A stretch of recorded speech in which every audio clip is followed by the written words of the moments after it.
In the previous video we discussed what is a cybercrime and which are the different typologies of cybercriminals. This time we will study together which are the steps performed by the cyber attacker. Hi, it's Mauro Verderosa speaking from PSYND, a Swiss cybersecurity company based in Geneva and specialized in identity and access management. We are also the only Swiss IC2 official training provider, and we help our students to pass their exam with the CISSP and the CCSP. Last time we focused more about the terminology. We said what is a cybercrime and which are the different typologies of cybercriminals, people oriented for financial reason, business, political, ideological, or the script kids.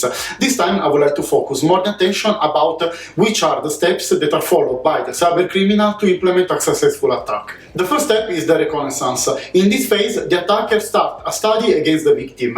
This study doesn't imply a physical connection, a physical or a logical connection, but is only done from distance. So the attacker will start to understand from LinkedIn, for example, which are the employees and which is their role. We'll start to understand from the website where are the locations, which are the phone numbers, which are the system that the company or the services that the company could expose, start to grab information from newspaper, other website, Google, etc. Once discovered which is the business run by the victim, the attacker will start the phase of scan. In this phase, we will start to understand which are the services that are exposed, in terms of mail, website, or if there are, for example, other services that are given to other third parties.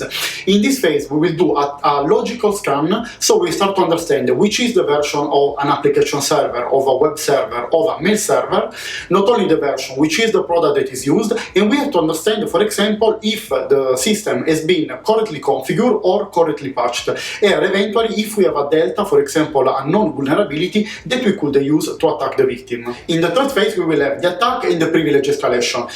Here, in this moment, happened that we logically enter inside the system of the victim and eventually imagine that our target was a marketing person or a secretary that is not really a person that has, for example, key information. We will do what is called a lateral movement, so we will move inside the company without trigger any alarm until arriving or on one side an admin guy that has, for example, credential to access to privileged system, or to a C-level that, for example, knows which are the customer, which is the budget allocated for next year, or similar things.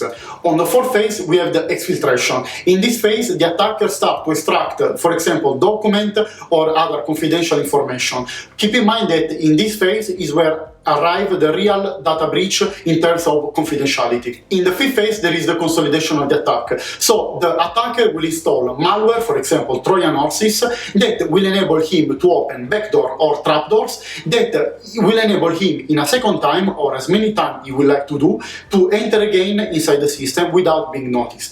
The sixth phase is the assault. This phase is not always implemented, but is only done when an attacker really want to take down one of the server, one of the system, and compromise the service.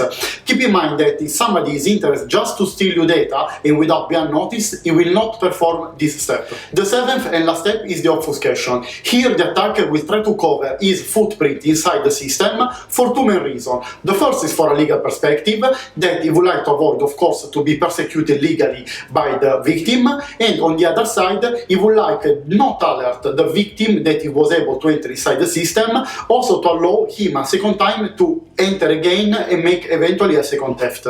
Because both of the goal of the attacker and the way the crime is implemented could be really different. It's really difficult when we think about the CIA triad model, confidentiality, integrity, and availability, which could be the part that could be more or less affected.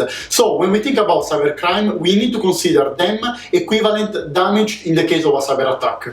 To find the right mitigation, we could take at least two different perspectives, a technical and administrative view. From the technical perspective, we should consider security in depth. This will mean to implement multi-factor authentication, firewall, antivirus, IDS, IPS, SIM, SOC, PAM. On the other side, from an administrative perspective, it is important to train and inform our employees to enable them to recognize an attack from really the early stage in order to minimize any impact. This concludes the video about cyber crimes. For any additional questions, don't hesitate to contact us and we will be happy to reply. I remind you that PSYND is the only Swiss official training provider for ISC2. Subscribe to our channel and see you on the next video.